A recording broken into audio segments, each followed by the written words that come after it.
حضرت علی کرم اللہ وجہہ الکریم فرماتے ہیں کہ اللہ کے نبی نے ارشاد فرمایا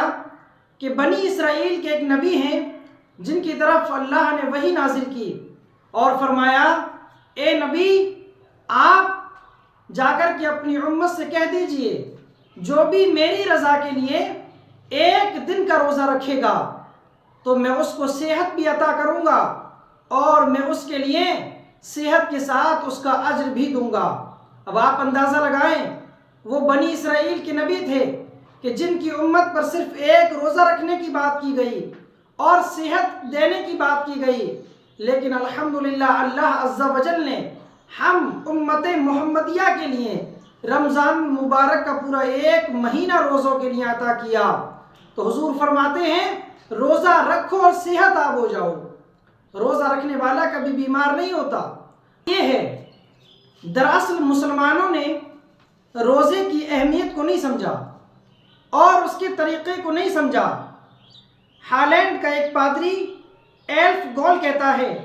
میں نے شوگر اور دل اور معدے کے مریضوں کو مسلسل 30 دن روزے رکھوائے،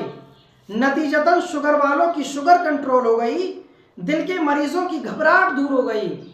اور سانس کا پھولنا کم ہو گیا، اور معدے کے مریضوں کو سب سے زیادہ فائدہ ہوا۔ یہ ایک انگریز ماہر نفسیات سگمنڈ فرائڈ کہتا ہے، اس کا بیان ہے، یہ کسی مسلمان کا بیان نہیں ہے، بلکہ ایک اخباری رپورٹ کے مطابق جرمنی، انگلینڈ اور امریکہ کے ماہر ڈاکٹروں کی تحقیقات ٹیم رمضان المبارک میں ہمارے ملک میں آئی اور انہوں نے چند بڑے شہروں کا انتخاب کیا۔ جائزہ اور سروے لینے پر انہوں نے یہ رپورٹ پیش کی، چونکہ مسلمان نماز پڑھتے ہیں اور رمضان المبارک میں اس کی زیادہ پابندی کرتے ہیں، اور اس لیے وضو کرنے سے ناک، کان اور گلے کے امراض میں کمی واقع ہو جاتی ہے، اور مسلمان روزے کے باعث کم کھاتے ہیں، لہٰذا معدے اور جگر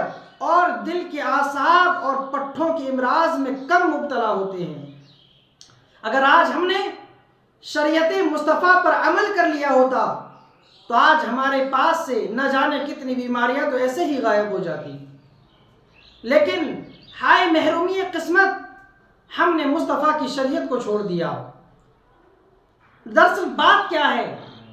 بات یہ ہے کہ آج مسلمانوں کے اندر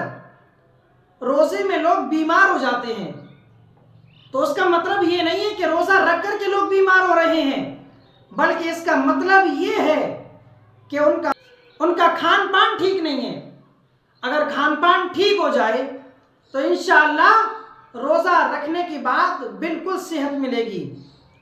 فی نفس ہی روزے سے کوئی بیمار نہیں ہوتا، بلکہ سحری اور افطاری میں بے احتیاطی اور بد پرہیزیوں کے سبب اور دونوں وقت خوب مرغن یعنی تیل والی اور گھی والی چیزیں کھانے سے، استعمال کرنے سے، وقتاً فوقتاً کھاتے رہنے سے روزہ دار بیمار ہو جاتا ہے۔ لہٰذا سحری اور افطاری کے وقت کھانے پینے میں احتیاط برتنی چاہیے۔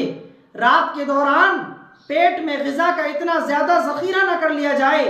کہ دن بھر ڈکاریں آتی رہیں اور روزے میں بھوک پیاس کا احساس ہی نہ رہے۔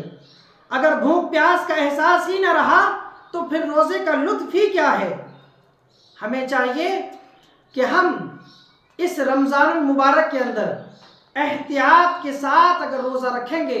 تو انشاءاللہ ہم اس کے فائدے حاصل ہوں گے۔